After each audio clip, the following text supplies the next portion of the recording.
rich history of this place owes much to its geographical location. Located in the borderlands, the gateway from the Carpathian Mountains to the lowland plains, on the navigable Sand River, which of course created great trade opportunities. And that is why this town, Przemyśl, grew up. I'm standing here in the market square in Przemyśl at the beginning of our journey, a journey through history which takes us from the end of the Roman Empire to the end of the Second World War, a rich history of people, of buildings, of institutions. Join me on Poland Daily History as we see Przemyśl above ground and below ground.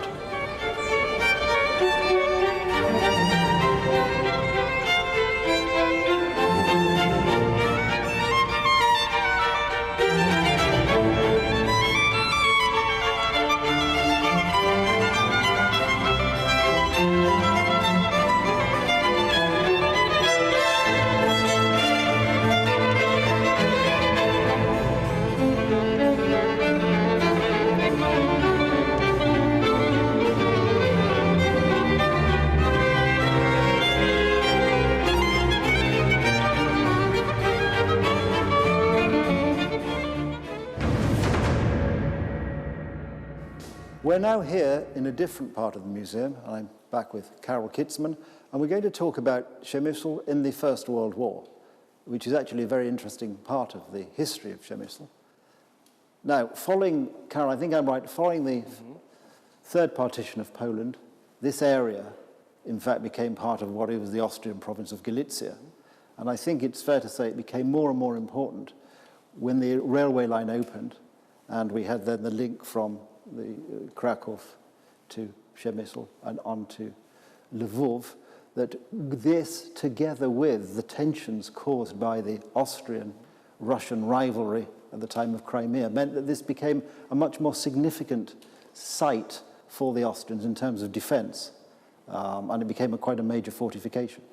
Twierdza Przemyśl jest to jedna z potężniejszych fortyfikacji, jaka powstaje. The Przemyśl Fortress was one of the most advanced fortifications built in the 19th and 20th centuries, and it played a crucial role during the First World War, at the time called the Great War. But if we take a look at the exhibition here, we will see that the fortress would not be built if not for this man, Franz Joseph I, the Emperor of Austria, King of Hungary, King of Jerusalem, etc., etc., who ruled for 68 years. Emperor Franz wanted very much for Przemyśl to have this fortress.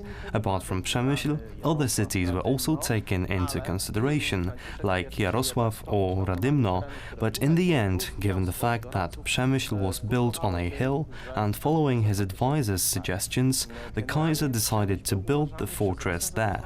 Generally, the city was considered by the Russians to be the so-called gate to Hungary, so a very fast road there. You mentioned the railway connections to Krakow or Lviv, so the Karl Ludwig Railroad, but in 1872 Przemyśl had the connection to Budapest, so the Russians would have a straight, open road to the capital of the Austrian-Hungarian Empire. Hence, such a magnificent fortress was built here. The first fortification works began already in the year 1854, and in the beginning they were meant to be simply defensive bulks, so constructions made of wood and dirt. No sooner than in 1870s, more advanced structures were made out of brick, concrete and finally reinforced metal, built along others by Moritz von Brunner.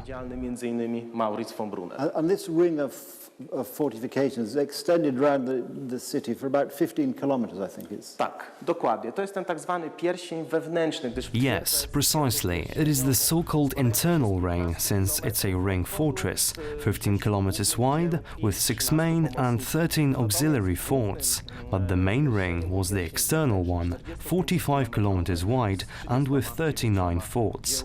There are some pictures on which we can see how such a fortress was stormed, but of course only from some military exercises used to test the defense capabilities of the fortress. One such exercise caused one of the gates to collapse, and in the end, almost all of them were taken apart to not stop the communications between the forts. And would I be correct in saying that the 45-kilometer ring artillery was also as a result of the fact that with the development in artillery, with guns becoming more powerful, the 15-kilometer ring was actually not sufficient to withstand attacks. Dokładnie. Pierścień potężny, 45-kilometrowy. Exactly. The internal ring was enormous, but it itself was about 10 kilometers away from the city.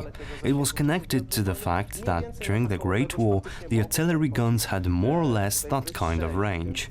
In desperate circumstances, the internal ring could always act as a backup for the external one. Since we are talking about the defense capabilities of the fortress, we need to mention their two main sieges. The second one was one of the longest in history of such fortifications, but during the first one, which lasted for 22 days, the Russians, which were at the external ring, lost more than 20,000 soldiers.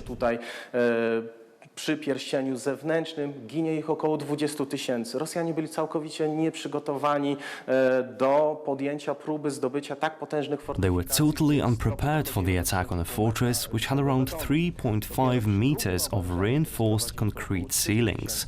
On the second try, when they brought 300,000 men, they completely surrounded the fortress to defeat its defenders with hunger. The fort, which was to withstand until the end of 1914, withstood until March 21st, 1915, so almost 3 months more. Inside the fortress, rats, dogs, mice and cats were often eaten by the citizens. The citizens of the city of Przemyśl could stay if they had 3 months' worth of food. If they didn't, they had to leave. There were instances where one Hungarian soldier ran from another with a piece of meat, dropping a precious watch behind him so the chasing one wouldn't take his food. Bread was often baked with flour and ground tree bark, which apparently was difficult to swallow, but at least it filled up empty stomachs, at least for a while. After such harsh 137 days, on March 22nd, the fortress was deliberately blown up, so the Russians wouldn't have much use of Tych it. fortyfikacji w całości, bo mogliby ją po prostu wykorzystać w jakiś sposób. And we have here, I think, an example of a typical soldier's sort of billet in one of the fortifications. To jest tak zwana ziemianka. Wiemy, że It's the so-called ziemianka, or a dugout. We know that fortresses indeed had holes where soldiers could sleep, living quarters, and also there were barracks outside of the city. However, the dugouts were built right in front of the forts, so the soldiers could quickly get to defensive positions. What is more, digging dugouts provided other excitement for the soldiers, who often stumbled upon rats and other rodents. At the Eastern Front, hunting them served as entertainment for the troops, which usually hunted between 60 and 70 of them, and could later cook and eat them. That was their reality, so, like I said, dugouts were important too. Potrzebna. It must have been pretty difficult in some ways to live under those conditions, but I mean that's always the case in warfare. And here we have above us a Zeppelin.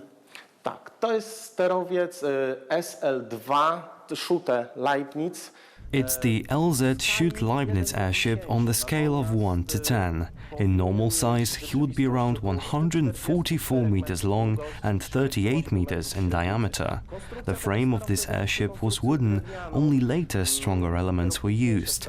He was supposedly landing somewhere near Przemyśl, but there are different accounts. Some say it landed at one of the fortress's airports, some that somewhere nearby. One thing is for sure, somewhere at the Przemyśl province, such an airship landed. Na terenie, powiedzmy, powiatu przemyskiego taki właśnie sterowiec lądował.